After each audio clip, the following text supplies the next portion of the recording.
Hallo und ein herzliches Willkommen zurück auf meinem Kanal Crazy Dog Gaming. Heute möchte ich euch das Gothic 1 No Out of Bounds Tutorial zeigen. So wie beim Gothic 2 Any% möchte ich euch die Glitches und die Tricks zeigen. Und ja, ich würde da einfach mal sagen, wir fangen gleich damit an, ne? Die allererste Sache, was ich euch halt erzählen muss, Leute, ist, das No Out of Bounds wird mit 20 FPS gespielt. Das hat einen ganz guten Grund, und zwar, damit die Katapulte überhaupt funktionieren, weil die Gothic 1 Katapulte sind relativ anders als Gothic 2. Die sind nach meiner Meinung unzuverlässiger und die funktionieren auch irgendwie anders. Ich werde euch jetzt zwei von den Katapulten zeigen und ihr könnt euch dann im Endeffekt entscheiden, welchen ihr nehmen wollt. So Leute, jetzt zeige ich euch die Positionierung des Katapults. Bei diesem Katapult hat mir der gute Comatose sehr geholfen. Grüße gehen raus auf jeden Fall. Und zwar, ihr seht ja diesen Punkt hier, diesen Fleck da unten. Ich tue es nochmal kurz als Screenshot einreichen, damit ihr das ungefähr seht, welchen Fleck ich meine. Was wir dann hier auf jeden Fall machen ist, wir positionieren uns ungefähr an diesen Fleck hier. Und dann tun wir uns sozusagen, da hinten ist ja dieser Loch da hinten.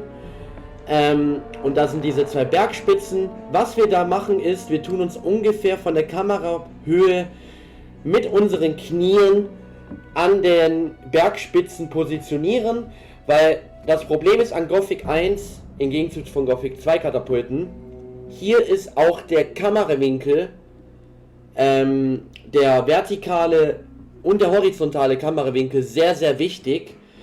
Und zwar bei den geradeaus Katapult müssen wir halt wirklich eine bestimmte Höhe haben, damit er auch eine bestimmte Höhe an Katapult macht. Jetzt mache ich mal ungefähr ein Katapult. So. Jetzt ist wichtig, Leute, wenn er jetzt in diesem Frame stehen bleibt, ungefähr 2-3 Sekunden warten, weil es ist wie bei Gothic 2 ungefähr, dass ihr dann ein bisschen warten müsst, aber im Gegenzug von Gothic 2 ist es hier 1000-mal ungefähr schneller. Wenn ihr natürlich direkt Escape drückt und er sich sozusagen in diesen Frame einfrieren lässt, dann habt ihr den Nachteil, dass er dann irgendwo mitten der Welt stucken bleibt, also wie bei Gothic 2 halt. Ihr habt auch einen Vorteil hier gegenüber von Gothic 2, er macht eine aktive Bewegung, wenn er dann Frame trifft, dann seht ihr ungefähr, wann ihr den Frame getroffen habt. Also ungefähr, wenn ihr diese Position getroffen habt, 2-3 Sekunden warten. Jetzt natürlich, wenn man zu lange wartet, dann wird er den Katapult nicht machen. Deswegen, wie gesagt, nicht zu lang warten, aber nicht zu kurz. Also nicht zu schnell Escape drücken. So, 1, 2. Und dann, Leute, hat er den Katapult gemacht. Und dann sind wir halt hier hinter dem Orklader gelandet. Genau. Ich finde persönlich diesen Katapult unzuverlässig, weil bei den Katapult landet man immer an unterschiedlichsten Stellen.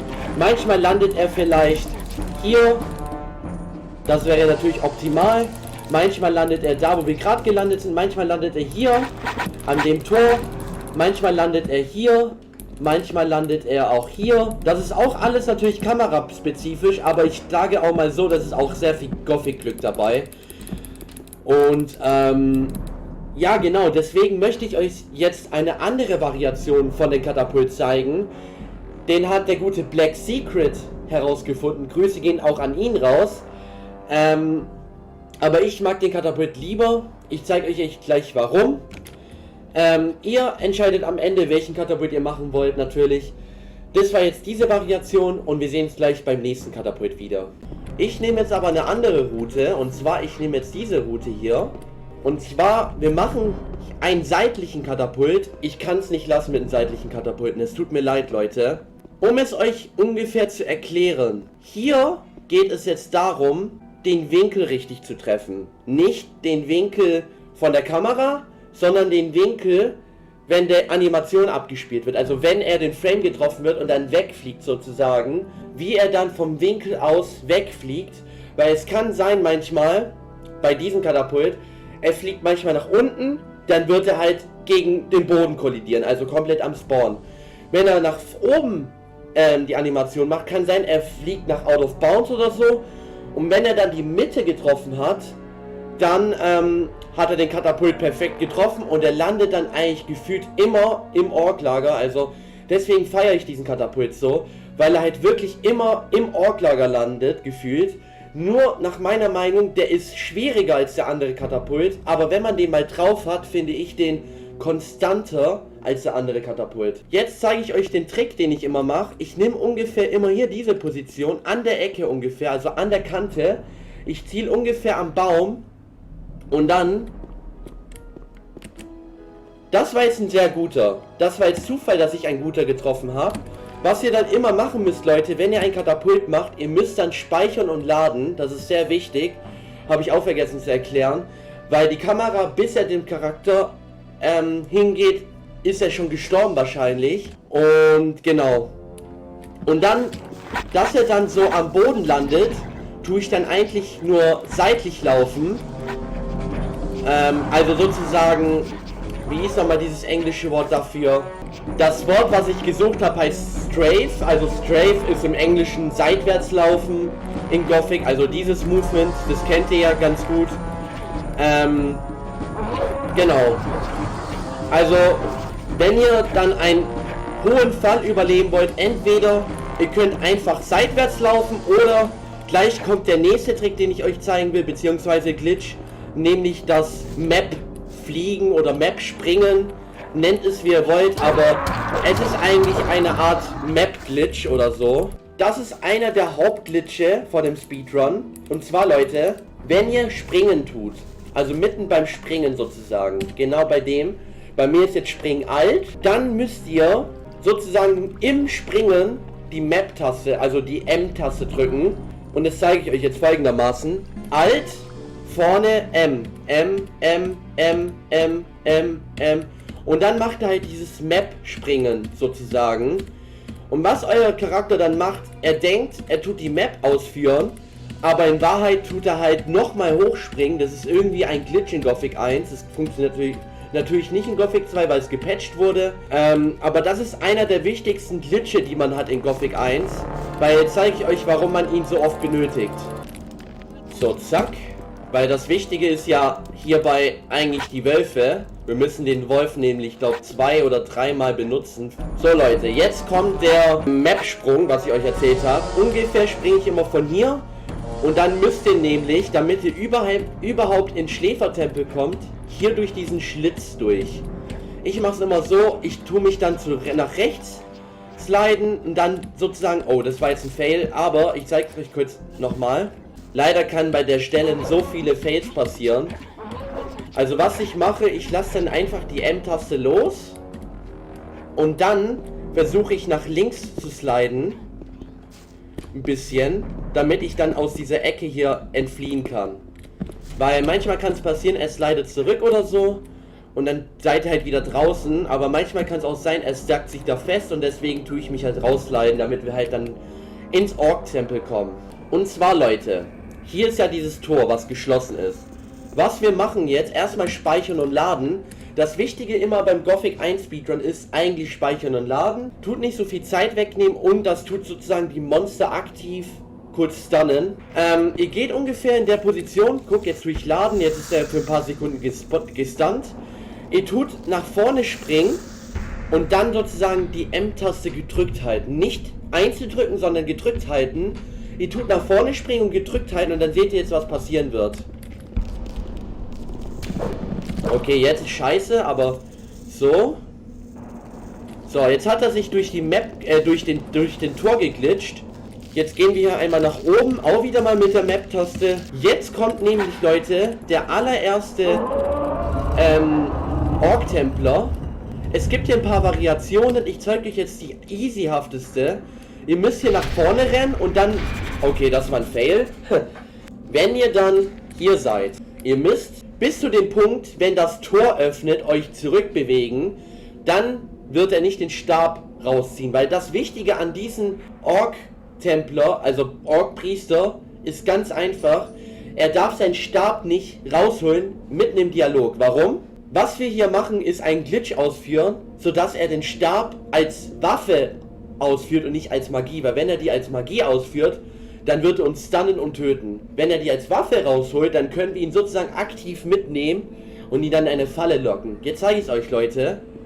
Also in dem Punkt müsst ihr dann aktiv nach hinten laufen und wie ihr gesehen habt, er hat nicht wie vorhin dies als Magie, als Stab rausgeholt. So Leute, jetzt ist wichtig, jetzt müsst ihr direkt Escape drücken und dann müsst ihr gleich nochmal Escape drücken und zwar wenn er euch zu euch dreht. Also genau in diesem Punkt. Speichern, laden und jetzt hat er die als Waffe ausgeführt. Das ist der Trick bei dem ersten Ork. Es gibt noch andere Tricks, die zeige ich euch gleich, die sind aber viel riskanter, Leute. Ich würde euch für den Anfang diesen Trick empfehlen. Was ihr jetzt macht, Leute, ihr rennt einmal hier rein, Alt, M gedrückt halten. Warum? Weil dann, damit der Orkpriester reinkommt. Weil sobald ihr durch diesen Dings drüber geht, dann aktiv geht das Tor zu und dann ist euer Orkpriester draußen. Das ist halt der Punkt. So Leute, jetzt müsst ihr hier hochklettern und an der Wand hier nach hinten rennen. Warum? Dann wird sich das Gitter öffnen und der Orkpriester fällt rein. Ganz einfach. Und jetzt, ganz einfach gesagt, speichern, laden. Speichern, laden, bis er stirbt. So. Einmal nochmal nach rechts gehen, damit sich die Gittern entfernen. Und zack, ihr habt den allerersten Orkpriester getötet. Ist eigentlich wirklich nicht schwer, ne? So. Und jetzt, Leute, kommt, bevor wir zum zweiten Orkpriester gehen, zeige ich euch die andere Variation. Und zwar, Leute, es gibt eine, wo ihr komplett den Dialog skippt und sogar noch diesen M-Glitch skippt. Und zwar, um es euch ungefähr zu erklären, wir machen einen Sprung auf diese Säule, tun uns Sidewalken und in diesen Sidewalk tun wir bis zum Tor hinrennen und bei dem Tor tut er dann sozusagen den Dialog skippen und sozusagen schon in dem Punkt das machen, was wir beim Dialog machen danach. Eigentlich speichern, laden und dann tut er es als Waffe rausziehen. Ich zeige es euch einfach mal ganz kurz, Leute. Und zwar in diesem Punkt speichern, laden und dann tut das als Waffe rausziehen. Das ist wirklich sehr riskant. Ich erkläre es euch warum, Leute. Es kann manchmal passieren, dass ihr im Sprung anders sidewalkt und dann seid ihr zu langsam, weil ihr müsst wirklich bis zum Tor hinrennen, damit es funktioniert.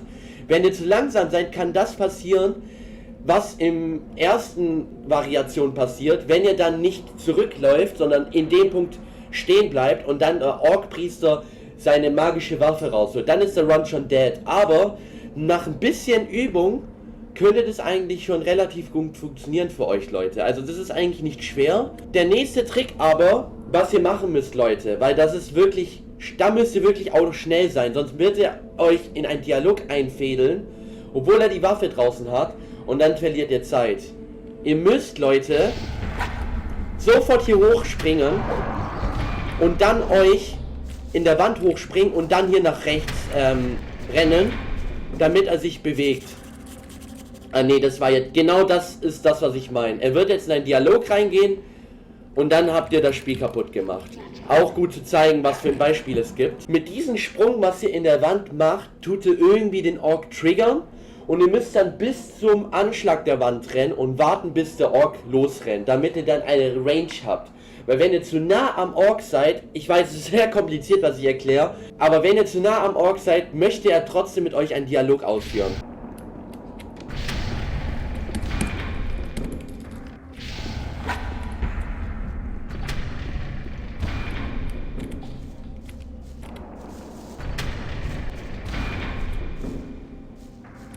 So. Jetzt, Leute. Jetzt hat es komplett funktioniert. Wie gesagt, Leute, das Wichtigste ist einfach in dem Punkt, dass ihr diesen Wandsprung macht. Das macht man auch an vielen anderen Orks. So, jetzt ist er auch gestorben. Genau. Also es gibt einmal die Strat und einmal die Strat. Wie gesagt, für den Anfang empfehle ich euch die sicherere Strat, weil die kann hier auch relativ schief gehen. Wenn ihr euch versucht, hier oben anzusprechen, das euch anspricht, ist nicht mal schlimm. Aber das Problem ist, wenn hier runterfällt, dann ist es unmöglich, dass er mit euch einen Dialog ausführt und euer Run ist eigentlich schon dead dann im Ende. So Leute, jetzt kommen wir dann zum zweiten Ork, würde ich sagen. So Leute, jetzt müsst ihr Folgendes machen. Erstmal hier diesen Trank nehmen. Da würde ich euch immer empfehlen, einfach speichern, laden. Dann sind alle gestunt. Und dann müsst ihr hier reinrennen. Die Skelette müssen sich eigentlich hier in der Halle verteilen. Aber ich würde einfach direkt zum Schalter rennen und speichern und laden. Dann würde ich den Schalter 3-mal ausführen. Ihr könnt mit Leertaste easy peasy es unterbrechen. Aber nicht zu früh dürft ihr das machen, ansonsten kann es sein, dass er das gar nicht ausführt. Und jetzt, Leute, müsst ihr vorsichtig sein. Jetzt müsst ihr bis zu dieser Ecke hier hinrennen. Das ist natürlich jetzt auch erstmal die Easy Strat, die nicht riskante Strat. Und dann müsst ihr euch sozusagen hier verstecken. Und was ihr natürlich machen müsst, ist wieder speichern, laden. Auch versuchen, dass die Skelette euch nicht mehr angreifen, sondern dass sie am Ork-Templer fokussiert sind. Leider der eine hier macht jetzt Probleme. Wir machen jetzt einfach mal Kill, weil er uns auf den Sack geht. Aber jetzt versuchen alle ihn zu töten. Ihr nehmt eure Tränke ganz schön für die Magie später. Ihr könnt auch schon mal das gute alte Orkunst schon mal anwenden, weil das braucht ihr später. Wenn er dann tot ist, Leute, müsst ihr dann auch seine Waffe nehmen. Oh, das ist jetzt schlecht. Okay, sagen wir einfach, wir haben es überlebt, Leute. So. Okay, out of bounds nicht. Aber jetzt müsst ihr die Waffe nehmen. Versuchen zu überleben. Ihr könnt auch nochmal speichern und laden. Okay, das hat nicht funktioniert, warum auch immer. Oh lol. Nochmal speichern und laden. So. Okay, er will sich irgendwie nicht triggern lassen. Ich weiß nicht, was das für ein Problem gerade ist. Ja, solche Bugs können leider passieren, Leute. Ich verstehe das Spiel manchmal nicht. Ohne Witz. Okay, jetzt ist scheiße. Alter, oh, dieses Spiel ist so verbuggt, ey. Also Leute, jetzt kommt die Risky Strat. Die ist auch schneller natürlich, aber wie gesagt sehr risky. Ihr macht jetzt wieder das gleiche wie immer. So. Und jetzt, Leute, was ihr machen müsst, ist das wie beim ersten Ork. Was ihr machen müsst, aber im Faustmodus gehen, einmal so machen und dann hinter den Stein hier gehen. Okay, das ist scheiße mit dem Scheißpenner da. Das darf euch nicht passieren, Leute. So, Leute. Und was jetzt passiert ist, okay, was passiert ist, ich kann ihn wieder mal nicht anvisieren, aber ist nicht schlimm. Und zwar, der hat den Dämon getötet, okay, ist mir auch neu. Und zwar, Leute, was passiert? Wir tun hier wieder mal den Dialog aktiv skippen mit diesem Wandsprung.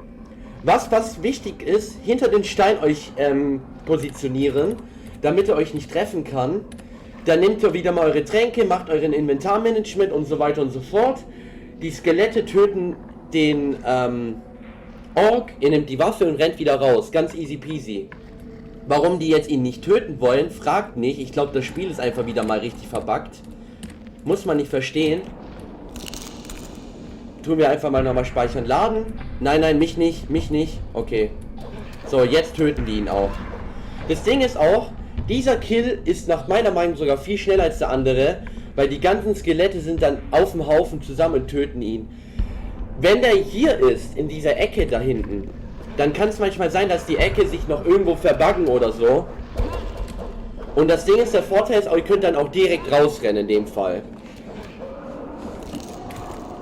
Manchmal ist es sogar easy, dass ihr dann direkt rausrennen könnt. Okay, das ist scheiße. Aber ganz einfach speichern, laden, wie immer. Und das war's mit dem zweiten Ork. Der war echt nicht schwer, Leute, bin ich ehrlich. Jetzt kommt der dritte Ork.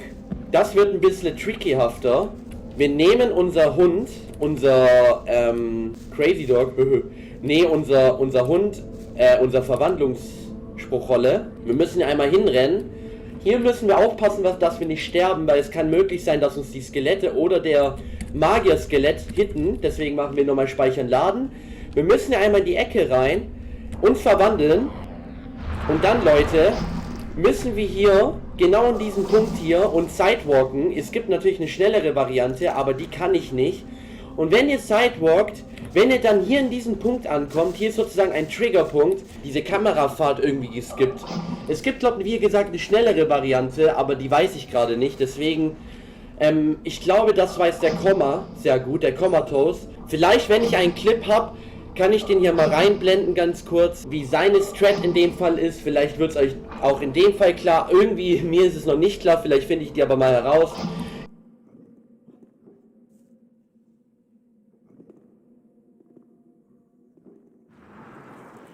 Egal, auf jeden Fall Leute, ihr rennt dann hier in diese Ecke, müsst hier einmal hochspringen und ihr müsst euch dann zu dieser Ecke hinrennen. Ihr verwandelt euch zurück und dann landet ihr perfekt in dieser Position. Was dann passiert, Leute, ihr tut den Dialog ausführen und der Ork wird dann durch diese Falle getötet. Ist eine sehr geile Strat und das ist eigentlich einer der unriskantesten Strats, die es gibt in diesem Run.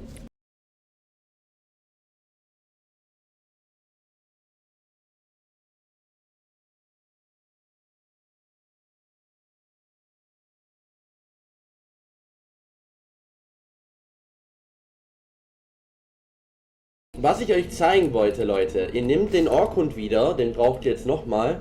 Ihr geht an diese Ecke, tut wieder in die Wand rein strafen oder rein sidewalken, wie auch immer. Tut euch aktiv verwandeln und wo ihr dann landet, ihr landet dann sozusagen in diesem kleinen Tunnel hier, wo uns dann zum 4. Orkpriester hinführt.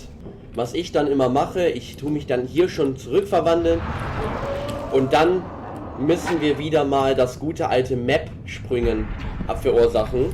So Leute, jetzt kommt der Trick der Tricks. Das ist jetzt mein Trick, den ich mache. Es gibt viele Tricks, die man hier anwenden kann, aber jetzt zeige ich euch erstmal meinen Trick. Wir tun erstmal hier reinlaufen. Okay, nicht so. Keine Ahnung. Ihr läuft hier rein, ungefähr bis zur Außenkante. Weil nämlich, was passiert, wenn ihr in der Außenkante hinläuft, wenn es aktiviert ist? Ihr tut sozusagen die Aktivierung deaktivieren, weil das Spiel denkt dann sozusagen, ihr seid in der Aktivierung sozusagen drinne schon. Und da gibt es halt einen Triggerpoint außen des Bereiches und den haben wir sozusagen enttriggert. So Leute, wir rennen dann hier in dieser Wand, machen den gleichen Sprung wie beim 2. Orkpriester, tun dann wieder Sidewalken, bis er getriggert wird, der Ork. Und dann müssen wir uns so schnell wie möglich verpissen, weil wir können uns töten mit seiner Magie. Wir positionieren uns dann ungefähr hier. Und dann ist er in den Spikes drinne. Und dann tun wir die Spikes auslösen. Und dann ist er tot. So, das ist meine Strat, Leute. Dann gibt es noch eine andere Strat, die blende ich auch hier rein. Das ist auch ein guten Chromatos. Die Strat kann ich auch nicht, weil das sehr riskant ist. Und ich habe sie auch noch nicht richtig ausfigern können, wie das funktioniert. Ich zeige es euch ganz kurz.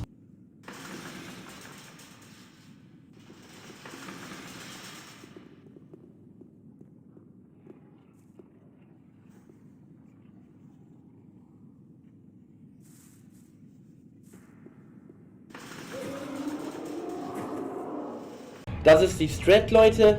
Es gibt noch eine ganz andere Strat und zwar ihr nehmt einen Feuerball und tut sozusagen den Ork antriggern, dann müsst ihr hier gar nicht reinrennen. Was aber passiert, ihr tut den Dialog triggern, aber ihr könnt dann hier direkt den Ork töten.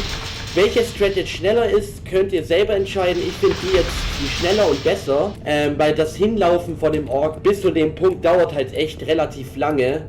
Und jetzt, Leute, kommt nach meiner Meinung, es ist nicht der schwierigste Ort, aber das ist der Ort, wo am meisten Fails passieren können. Erstmal dieser Templer kann euch natürlich auch sehr lange verfolgen. Jetzt war es der Fall, dass er uns nicht verfolgt hat, das ist gut. Hier tut ihr Speichern und Laden. Einmal hier runterspringen und ihr müsst dann sozusagen im Springen den Dialog ausführen, weil der Ork muss sozusagen hier runterlaufen. Das ist das Wichtige, Leute. So, Leute. Und jetzt, Leute, müsst ihr, das ist scheiße, was er macht, aber ihr müsst jetzt den Ork gedrückt halten mit Steuerung oder mit Maustaste. Jetzt, was er macht, ist natürlich scheiße, weil jetzt tut er sozusagen uns den Run versauen. Aber jetzt müsst ihr W und Pfeil nach vorne am besten machen. Spammen, spammen, spammen, wie es geht. Steuerung gedrückt halten. Und was dann passiert, Leute, ihr tut sozusagen in den Punkt, wenn er stirbt, sein Inventar looten. Es kann passieren, dass es manchmal nicht funktioniert, deswegen müsst ihr wirklich am besten die W-Taste und die Pfeiltaste nach vorne gleichzeitig spammen, damit ihr dann eine doppelte Chance habt, dass es funktioniert. Und dann könnt ihr direkt die Waffe auswählen. Wie gesagt, da können so viele Fails passieren. Oder zum Beispiel, es kann auch passieren, dass der Ork-Priester gar nicht versucht, runterzurennen. Er bleibt stucken oder so. Was wir jetzt hier machen, Leute, hier ist ein Trigger, wo dann auch wieder eine Kamerasequenz kommt. Ihr tut dann, bevor das Tor kommt, einfach springen. Und das gibt ihr dann sozusagen. Diese Steine hier müsst ihr auch drüber springen, damit ihr die Kamerafahrt abbricht. Also das war ungefähr dieser Trigger hier, bei dem Stein. Und jetzt, Leute, das ist sehr wichtig. Das ist auch sehr schwierig, aber das ist eigentlich nicht so tricky. Ihr müsst... Leck mich am Arsch. Hier müsst ihr jetzt einen Sprung absolvieren und ihr müsst sozusagen in dem Punkt, wenn ihr mit Korkalom den Dialog macht, im Menü sein und dann den Speicherpunkt laden, was ihr hier gespeichert habt. Wichtig, nicht speichern im Dialog mit Korkalom, da kann euer Spiel abstürzen, Run is dead. Nur laden. Ich jetzt zeige es euch, Leute. Das ist sehr schwer, den Punkt zu finden. Also springen. So, laden. Und was ihr dann macht, Leute, ihr tut dann den Dialog sozusagen mit Korkalom, ihr tut den Dialog unterbrechen und dann denkt Korkalom, ihr seid mit ihm in einem Dialog. Okay, das ist komisch, was jetzt gerade passiert ist. Egal.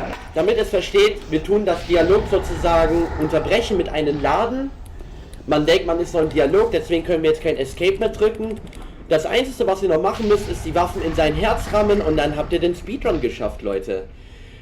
Das ist somit alles, was ich euch zeigen konnte. Also das ist sozusagen die Route, die ich durchführe. Es gibt einfache Strats oder auch riskante Strats. Ihr könnt beides versuchen oder anwenden. Aber das ist der Run, Leute. Na. Also, ich würde sagen, der No-OOB-Run ist der einfachste Run von allen Gothics, den man easy peasy lernen kann. Den auszuführen ist natürlich wieder mal eine andere Sache, weil der Anfangskatapult wirklich eine scheiß Sache ist, Leute. Aber, wie gesagt, diesen Run zu lernen ist einfach einer der einfachsten Runs, den man lernen kann. Es gibt noch den Any% Run. Da haben wir das Problem, man muss wirklich sehr oft out of bounds gehen.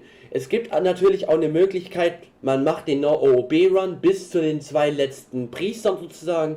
Da tut man Any%, also out of bounds anwenden. Da den WR zu holen ist unmöglich. Ich sag's euch nur, Leute. Ich habe da noch keinen Any% gemacht, muss ich aber noch nachholen. Ja, Leute, aber wie gesagt, wenn es noch Fragen gibt, kommt in meinen Discord-Channel, Crazy Colony, unten in der Videobeschreibung. Da gibt's extra einen Channel, Help. Ich kann euch direkt helfen. Wir können auch, wenn ihr wollt, uns in einen Sprachchat verbinden und dann reden. Das ist kein Problem, falls es Schwierigkeiten gibt.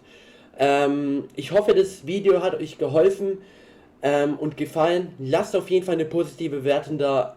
Schreibt auch einen Kommentar, wenn ihr wollt, ob es euch gefallen hat, ob ihr Hilfe braucht und so weiter und so fort. Aber wie gesagt, im Discord-Channel Crazy Colony bin ich euch bereit zu helfen. Falls ihr noch einen Tutorial sehen wollt von Gothic Speedruns oder so, dann lasst es mich auch wissen. Wir sehen uns dann das nächste Mal wieder auf Crazy Dog Gaming, ne? Ciao!